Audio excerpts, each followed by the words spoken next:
right, welcome back to Focal Point, this Friday edition of Focal Point, second hour of this Friday edition of Focal Point. My name is Brian Fisher. Great to have you in the conversation with us. We have been focusing for these last couple of days on the issue of the sanctity of life. And remember, this is the most profound civil rights issue of our day, because if you're not alive, then none of the other unalienable rights that are a gift to us from God can be enjoyed or can be exercised. That's why the Founding Fathers put the unalienable right to life as the very first of the liberties that we have, the rights that we have, that government has a responsibility to protect. It's the responsibility of government to secure these rights, not to grant us these rights, not to give these rights to us, but to secure them, to protect them, to guarantee them to the American people, because they are gifts to us from God, and government is a custodian of those gifts. They don't grant these rights. They are custodians with a responsibility, moral responsibility, to protect these rights. And I'm honored to welcome to our decision maker line Jeff Reed, who is the producer of Focal Point, but he's back at the March for Life in Washington, D.C. with his lovely bride, Ann. Jeff, welcome. Guys, to have you on as a special and honored guest. Hi, John. Hi, Brian. It's cold down here. It's Washington, D.C. at its finest. It just started snowing about a half hour ago. And, hey, Jeff, everybody's cold, but I'll tell you what, there's so many people here. It's unbelievable. Matter of fact, it would be hard to give you a guess on the number right now. I guess we'll have to wait for the official numbers, because you could not see the beginning of the march to the end. There were so many people. Well, and we talked about this earlier, last week, Jeff, that there was much more anticipation building around the March for Life than there was even around the inauguration. Hotel rooms booked solid for the March for Life. They had a lot of vacancies in connection with the inauguration. And so you're sort of sensing, I don't know if enthusiasm is the right word, it's more like passion for this issue, and you're picking it up in the number of people that have showed up. Absolutely. I mean, right now, Ann wanted to join you as well to give you a little bit of more information. She's got a lot of the details and stuff, my wife.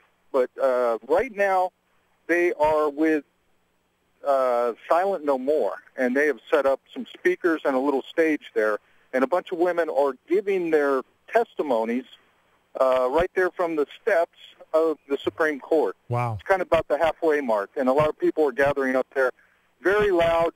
Even to try and get away to talk to you for a minute, I had to come all the way to Louisiana Boulevard, because, people are walking everywhere on the side streets to get there. And we're going to have Georgette Forney, thanks to your work, Jeff, you and Ann lining up guests. We'll have Georgette Forney of the Silent No More Awareness Campaign. Mm-hmm. She'll be on at the bottom of this hour, so we're looking forward to that conversation. Yeah, she was just speaking from there. It okay, was very great. Passionate. They also had the girl that was with one of the Aerosmith guys. I forget her name, but it was pretty emotional.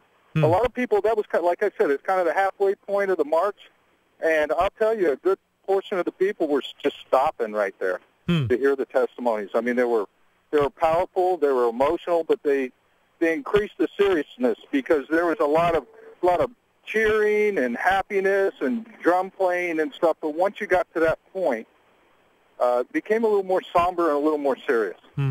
Well, and what better place to do that than on the steps of the Supreme Court, Jeff, because that's the responsibility of a just government to protect the innocent lives of its citizens. Amen. Amen. So what are you going to be doing the rest of your time there? When is the march going to wrap up, and when are you guys going to be heading back? Well, there's been a whole series of things. They had a prayer visual. They had a prayer at the Planned Parenthood clinic here. They had a youth rally. Now, the youth rally was pretty awesome. It was really encouraging to see how many kids. They had a big room rented for that, and there wasn't enough room for everybody. I mean, there were kids standing all around the seats, and there were people on the outside waiting to get in. I mean, the passion of the youth. I mean, I'm talking high school, college kids, all the way, just like I told Kevin earlier, you get this real sense that they're saying, look, I survived Roe v. Wade, but Roe v. Wade is not going to survive our generation. We had Kristen Hawkins on yesterday, who's with Students for Life, and she was talking to us about the growing sense of passion in the millennial generation, the younger generation, on this issue of the sanctity of life, that, they've got now over 700 of these campus groups that are dedicated to the sanctity of life issue. Just 5 or 6 years ago, there were about 150, so there's explosive growth there. And it's just great to see, because this is the generation, they're kind of Holocaust survivors. And so I think that, Jeff, to me, and I'd like your reaction to this, it seems to me this is a tremendous reason for us to be encouraged. We haven't lost this younger generation. Kristen Hawkins saying yesterday, look, the millennials, 18 to 29-year-olds, they are more they're more pro-life. They're more committed to the sanctity of life than the older generation, than their parents' generation. Yeah. And when you see the kind of passion you're talking about, that gives us great reason for optimism for the future. Absolutely. And you know what? I think there's something else to be encouraged at that I picked up on here. You won't be able to pick up from the pictures and stuff like that, but hearing the youth talk, they don't beat around the bush. If they see the problem, they go directly to that problem. And they're doing that with pro-life issues as well. They say an abortion clinic is open. Why are we sitting back here talking about it? Let's go to the abortion clinic and deal with it there. If there's a law or something, let's go to our senator. Let's do something about it. They're not dancing around the issues. So they are activists in the best and purest sense of the word. Yeah, and there's a lot of different aspects to this as well. I ran into Terry Schiavo's brother yesterday. There's a euthanasia issue. There's all different range of issues that deal with life. But, I mean, isn't that the foundation of all we do anyways?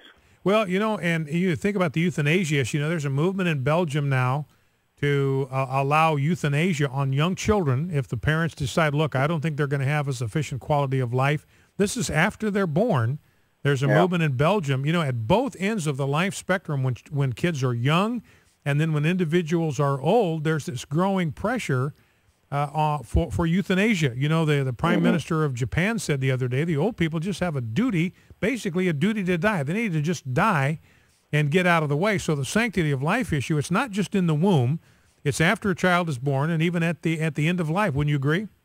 Oh, amen. And you know what else is? It seems to be a real unifying force.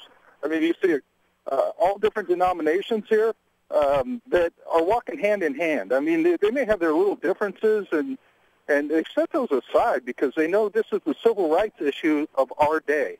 I mean, if you can't be more civil than protecting life that God has created.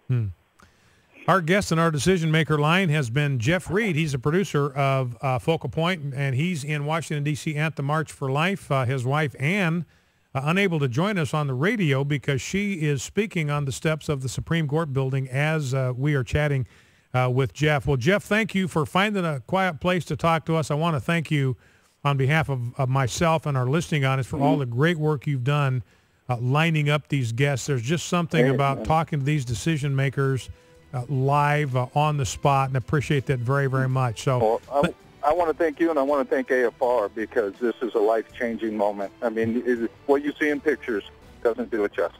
All right, Jeff. Well, listen, thank you very, very much. God's best to you, and we'll look forward to chatting with you when you get back. Drive safe. God bless. See you soon. That's Jeff Reed, producer right here on Focal Point, normally doing the sound engineering work, running the board, but with his wife in D.C. In fact, their son, Ryan, is back there with him. We'll look forward to debriefing with him when he gets back and talking with him more on Monday. But I just picked up the sense, just the energy and the passion and the drive in Jeff.